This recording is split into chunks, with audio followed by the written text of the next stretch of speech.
Sandeep ji Canada से। राधे राधे महाराज। राधे राधे महर्षि।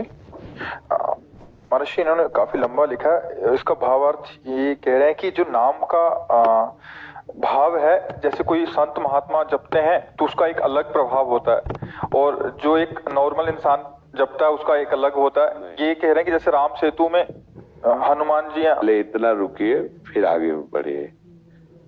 संत महात्मा किनको कहते हो आप? किसी वेश को कहते हो? किसी पद को कहते हो? संत महात्मा एक वृत्ति होती है, एक स्थिति होती, समझ रहे हो ना? पहले तो भ्रम हटाओ कि किसी हम वेश को ही केवल संत महात्मा कहते हैं, या किसी पद में बैठा है तो हम संत महात्मा कहते हैं। संत के लक्षण वर्णन किए गए। ये आचार्य परंपरा से वेश मिला हुआ है, लेकिन संत के लक्षण नहीं है तो उसे संत नहीं कहा जाएगा। संत के लक्षण है, पैंट शर्ट में है वो तो संत है, साधुता है उसमें। पहले इस बात को स्वीकार कीजिए। अगर वेश है और लक्षण नहीं तो वो संत नहीं है। भेष नहीं और लक्षण है तो संत है, और भेष और लक्षण दोनों है तो क्या कहना, महापुरुष है। बात समझ गए? अब बात करो, क्या खास बात है जो नाम का प्रकाश उनके हृदय में जैसा होता है वैसा दूसरों के हृदय में क्यों नहीं होता? कारण दूसरे संयम का बर्ताव नहीं करते, मनमानी आचरण कर बैठते हैं।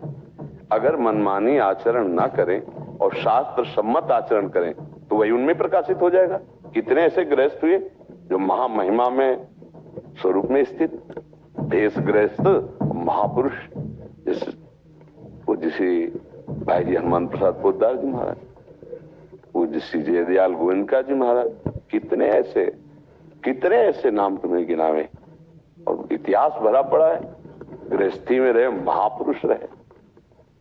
अब मनमानी आचरण करो, दो चार माला घुमाओ तो फिर कैसे? सर जी इनका वही था, कह रहे कि वो तो स्वयं सिद्ध है, दवाई तो दवाई है, चाहे डॉक्टर दे हैं, कोई असर एक जैसा क्यों नहीं होता। इसीलिए एक कुपथ्य और एक पथ्य से चल रहा है, तो पथ्य वाले में ज्यादा असर करेगा और कुपथ्य वाले को परेशानियां घेर लेंगी, नहीं घेर लेंगी।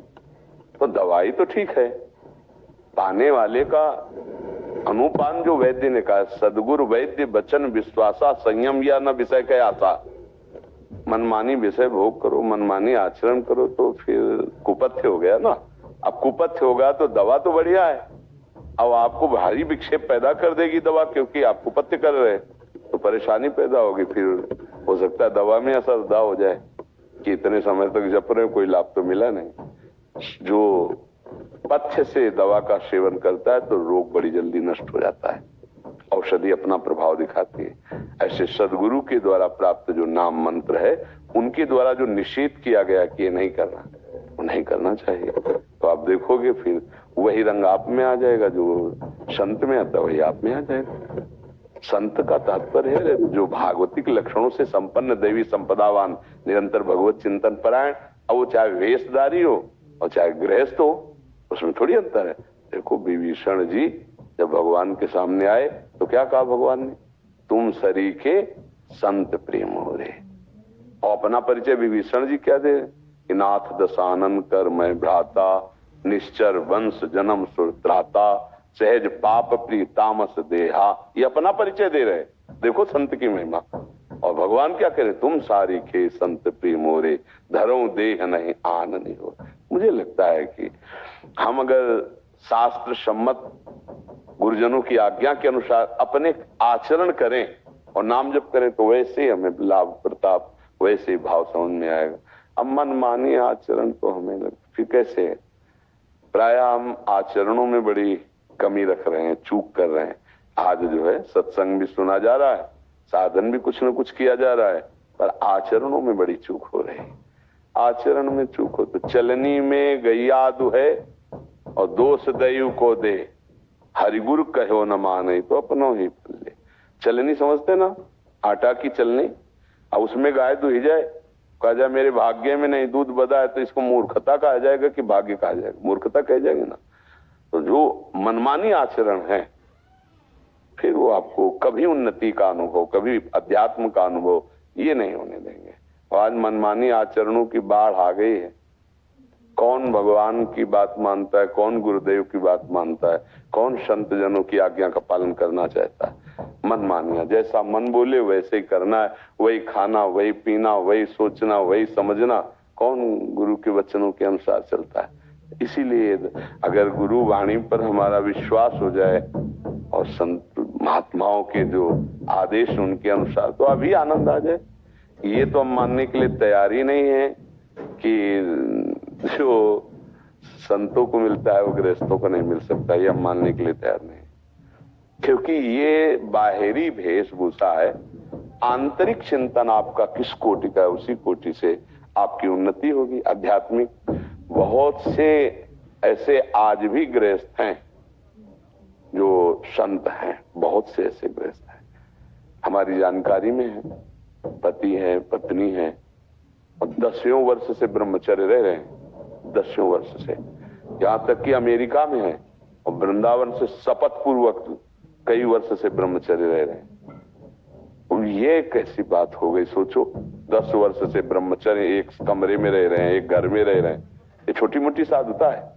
और ऐसे एक नहीं 10-20 जोड़े होंगे ऐसे जो ब्रह्मचर्य से रह रहे हैं और साधना में लगे हुए, और पत्नी है, सब पूरा परिवार। आप उनको क्या कहेंगे? संत नहीं कहेंगे। सोचो, संयम से रह रहे हैं। अच्छा, हम कह रहे चलो संतानोत्पत्ति आदि की चेष्टाएं भी हो रही हो, भजन में रहा, संयम में। यहाँ तो बेविचार हो रहा है, यहाँ तो मनमानी व्यसन हो रहे, मनमानी आचरण हो रहे। थोड़ा माला घुमा लिया, मनमानी आचरण कर रहे हैं, तो हमें लगता है फिर तो लाभ का अनुभव नहीं होगा। ये बात है, हमें शास्त्र आज्ञा के अनुसार आचरण करने हैं और गुरु प्रदत्त नाम जप करना है, मंत्र जप। फिर जो प्रकाश होगा फिर वो साधु बना देगा, संत बना देगा। मतलब अंदर से संत हो जाओगे आप। कितने से गृहस्थ में जो संत हैं, अपना चश्मा ठीक नहीं इसलिए दिखाई नहीं दे रहा, नहीं तो ऐसे कितने गृहस्थ हैं जो नाम वाणी में डूबे हुए हैं। नाम जपो और आचरण अच्छे करो तो बात बनेगी। क्यों? आपका क्या संशय इसमें रहा? भागवत जी के एक श्लोक में उनका अनुवाद यह है कि महाराज जी, मेरे प्रिय उद्धव, जिस प्रकार धरती की आग लकड़ी को राख में बदल देती है, उसी प्रकार मेरी भक्ति मेरे भक्तों द्वारा किए गए पापों को पूरी तरह से जलाकर राख कर देती है। इनका प्रश्न है, व्यक्ति अपने पिछले कर्मों के कारण पीड़ित होता है, लेकिन श्री कृष्ण के उपरोक्त कथन के अनुसार यदि कोई व्यक्ति भक्ति सेवा अपनाता है तो ये जन्मों जन्मों के किए गए असीमित कर्मों को जला सकता है। लेकिन फिर भी महाराज जी, उस स्थिति में हम क्यों देखते हैं कि भक्त ने ऐसा किया, अपने जीवन में इतनी सारी समस्याओं से गुजरने के लिए वे आज जो कुछ भी सामना कर रहा है पिछले कर्मों के कारण है, उन्हें जला दिया जाना चाहिए। बस एक बार भक्ति सेवाओं में संलग्न होकर उन्हें शांति से भक्ति करने की शक्ति। हाँ, उनको समझो। गोदाम जमा है संचित कर्म, क्रियमाण नया भजन बन रहा है, पाप बन नहीं रहे। पूर्व में जब इस शरीर की रचना हुई तो 2 कर्मों से रचना हुई, कुछ पाप का हिस्सा और कुछ पुण्य का हिस्सा। ये रच गया। इसमें है कि 10 वर्ष में ये घटना घटेगी, 20 वर्ष में, 40 वर्ष में, 80 वर्ष में, ये पहले से निश्चित हो गया। अब जब हम भजन मार्ग में चले, भगवान की भक्ति की, तो जो हमारा गोदाम जमा है कर्मों का, संचित कर्म, भगवान ने सब भस्म कर दिया। जो नया है वो भगवान को समर्पित है, इसलिए वो हमको बांध नहीं पाएगा। जिससे शरीर की रचना हुई है, भगवान के भजन बल से उसको हम भोगते हुए पार करते चले जा रहे हैं, समस्या है ही नहीं।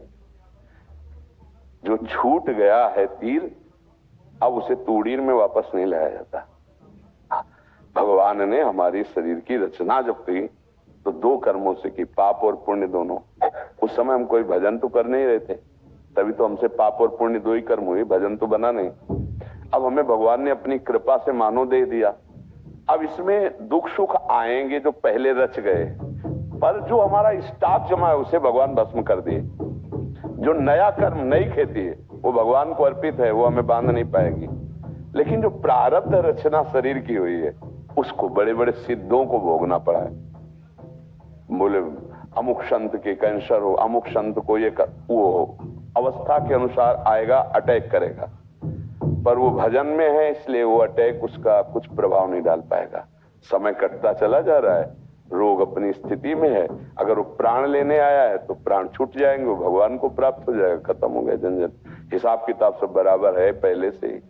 वो भस्म करने की बात कहते हैं। ये थोड़ी कि भक्तों को जुकाम नहीं होगा, बुखार, एक से एक भक्तों के जीवन में कष्ट आए हैं तो उसकी रचना हो गई चुकी है ना। अब जैसे मान लो नाक टेढ़ी ऐसे पैदा हुई तो उसकी रचना हो गई, तो अब क्या करोगे? ये बात समझना। ये नहीं देखना कि संतों को प्रारब्ध भोग कष्ट क्यों मिल रहा। बड़े बड़े आप आचार्यों को, गुरुजनों को देखो कितनी पीड़ा मिली धर्म पर चलने पर, भजन करने पर। महान महान कई बार महापुरुषों के चरित्रों को पढ़ के देखो आप, तो आपको पता चलेगा कितना कितना कष्ट सहा, और उस कष्ट में भी वो मुस्कुराते रहे।